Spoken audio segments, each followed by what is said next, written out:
Well, hello again.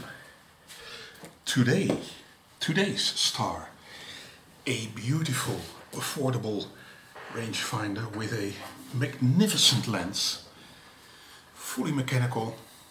You don't need batteries if you want to use the Sunny 16 rule or other rules. The Ricoh 500G. In my previous video I did a review on this one. It has the same lens as the 500G and it has a shutter priority system if you want, also fully manual if you want, without batteries. But this is a zone focusing camera, while this is a rangefinder camera. The rangefinder system is pretty accurate. I've used this camera a few times, few rolls. Pictures are very sharp, high of contrast, beautiful pictures. Well, let's have a look at the camera itself. The camera has a self-timer, it's over here. It works the usual way. Here is the lens, it's a beautiful lens, it's f2.8 lens, pretty fast. It's okay in fastness, okay lens, but in sharpness it's a great lens. You have here is a little light meter. That's the light meter cell, so if you put a filter on the lens, the light meter will adjust the values automatically because the light meter is right behind it. And here you can also set the ASA, the sensibility of the film. It's a fixed lens and the lens has three things to adjust. First of all, here the distance, and you set the distance with the rangefinder, and the rangefinder consists of two overlapping images, and when the images overlap exactly, then your set distance is right. Behind that you have the shutter speed dial. It goes from bulb to 1/5 of 500 of a second. For me that is enough, 1/5 500 of a second. Because I only use 100 ASR or 50 ASR films, so 1/500 of a second is far enough, and I only take pictures of nature, cities, buildings, etc. Not very sporty things or fast moving things or objects.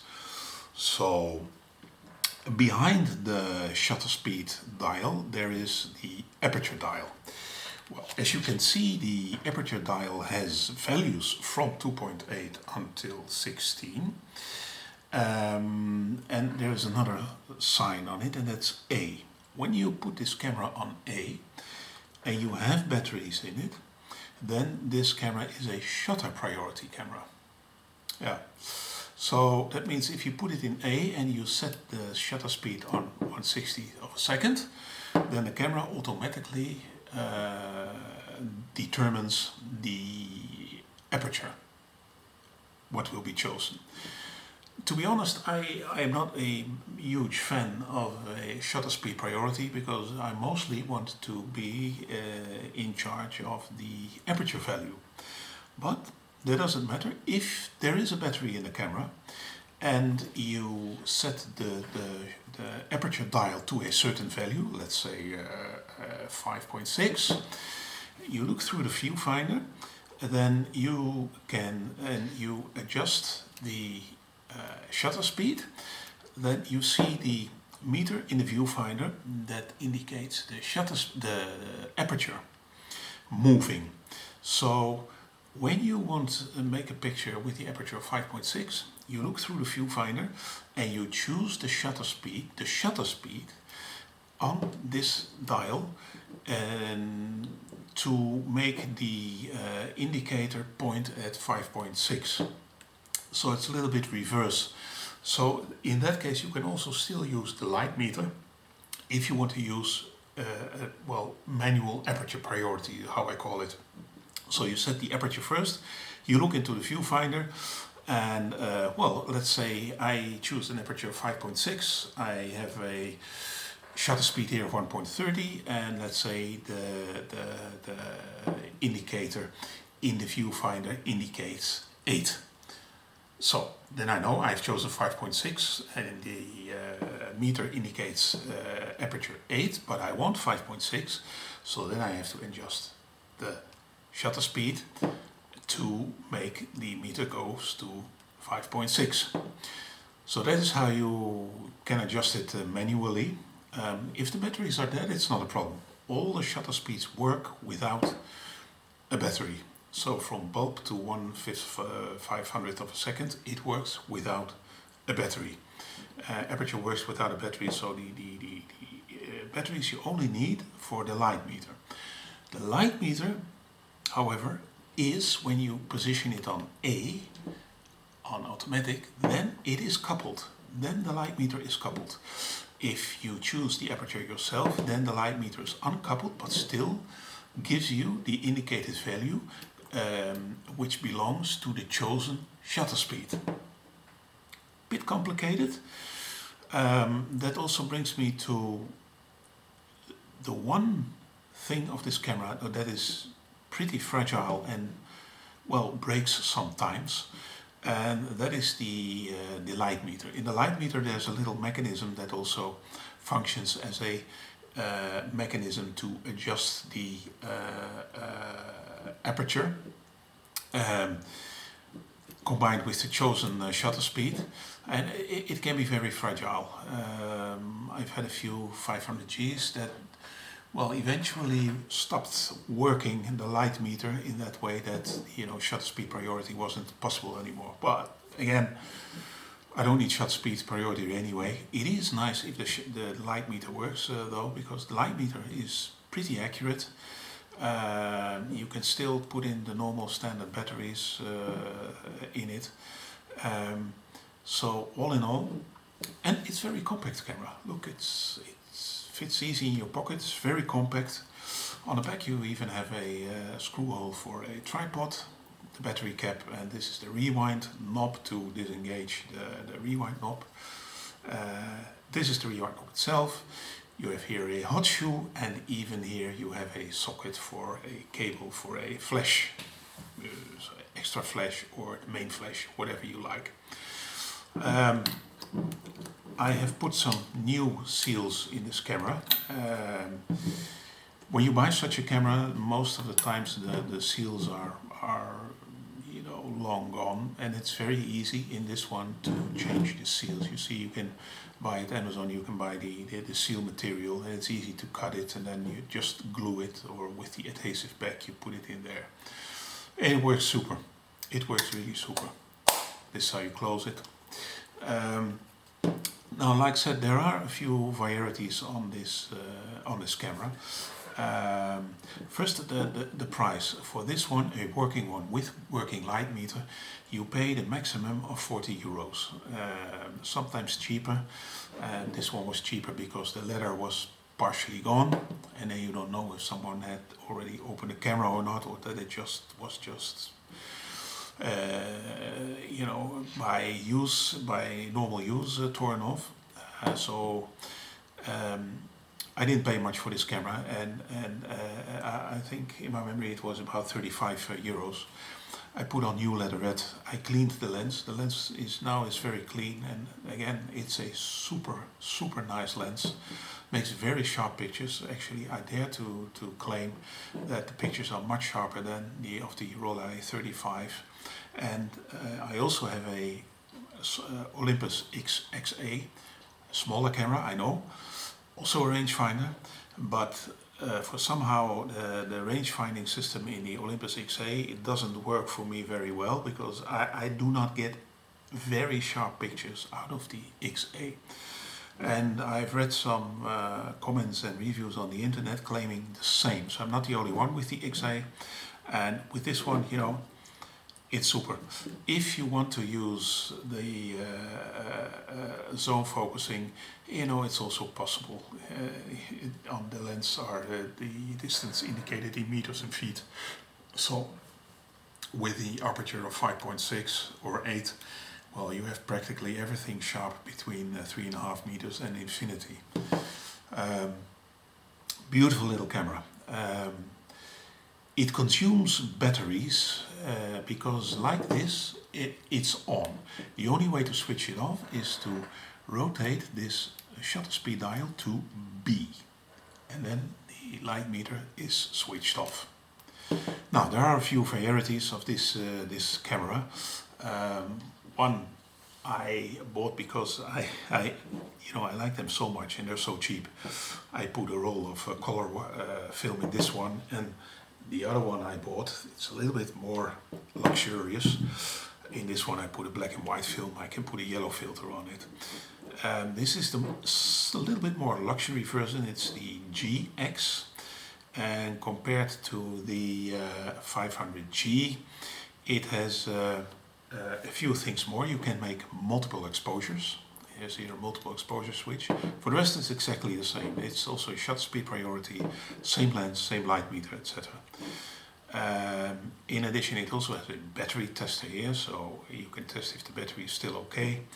And it has some indicators here and here, which indicate that the camera is cocked or not, and this one indicates if there's a film in or not. So, but basically for the rest it's the same camera. It feels a little bit heavier, but again it is the same, and it makes also great pictures. And these ones go for around 40 to 50 euros, mostly around 50. I would say don't mind the trouble. I mean, you never use the multiple exposure. The battery tester, well, yeah. The thing is, if the battery voltage is, if the power is too low, the meter will stop anyway. So that is a good indication for you that the meter isn't working. You basically don't need a battery tester. And those indicators that it's cocked and there's a film in it, very nice, but hey, I can feel if there's a film in it if I do like this, and I feel some friction and it stops at one point. I know there's a film in it. And if I do like this, and I can do it a little bit, I know it's not cocked yet. So nice, but not very necessary. You know, I don't think it's worth the 10, 15 euros extra. This one really, for a rangefinder, is I think one of the cheapest rangefinder, gives such a quality of pictures like this one. And if you know, like 35, 40 euros is too much, you can still have the same quality, only you need a little bit more skills, and that is with this one. This is zone focusing, but you know, you can achieve the same quality of pictures as with this one. Only this one is a rangefinder, so that makes the focusing a lot easier. And the viewfinder is pretty clear. It has the overlapping images. You get used to it very quickly, and then it works flawlessly. So yes, I think if you're looking for a rangefinder that fits in your pocket or your bag, and a quiet camera for street photography, you know, you can hardly hear the shutter in this case. Here, that was a slow. Put it a little bit faster. That's the shutter. Now in my hand, not on the table. Really super. It doesn't make very much noise, so it's ideal for street photography. But also for nature and cities, and because the lens is really very sharp. Building quality, I think it's very nice. If you want to repair them yourselves, they are a little bit more complicated than some other cameras, and that has to do with the, like I said before, the complicated light metering system. But all in all, you know, to clean the lens, you can take the parts off and clean the lens if necessary. To clean the viewfinders, that means you have to remove the front of the camera. So remove this part, and then you can have a view in the viewfinder and clean it. But it takes really, you have to almost take the camera completely out, and it's quite some work just to clean the viewfinder. I did it with this one, and I like it because the viewfinder is very clear now. There's no residue in it anymore. Also, be careful when cleaning the viewfinder that you do not touch that little mirror that's in it in the viewfinder system. If you touch that with alcohol, the layer with the reflecting residue will go off, and it makes the rangefinder system useless. There are ways to repair it. If you want, just ask me. I can explain below this video, if you ask me, how it is repairable, and that's a way to repair it that's not only useful for this camera, but basically for every rangefinder camera that needs that little mirror kind of glass which lets light through, but not all of it, that reflects light and lets light through. You know what I mean. It's easy to repair it with a very I did it once with a Olympus 35S. It was very simple. It worked, and for the cost, extremely cheap. So if you're interested, just ask me.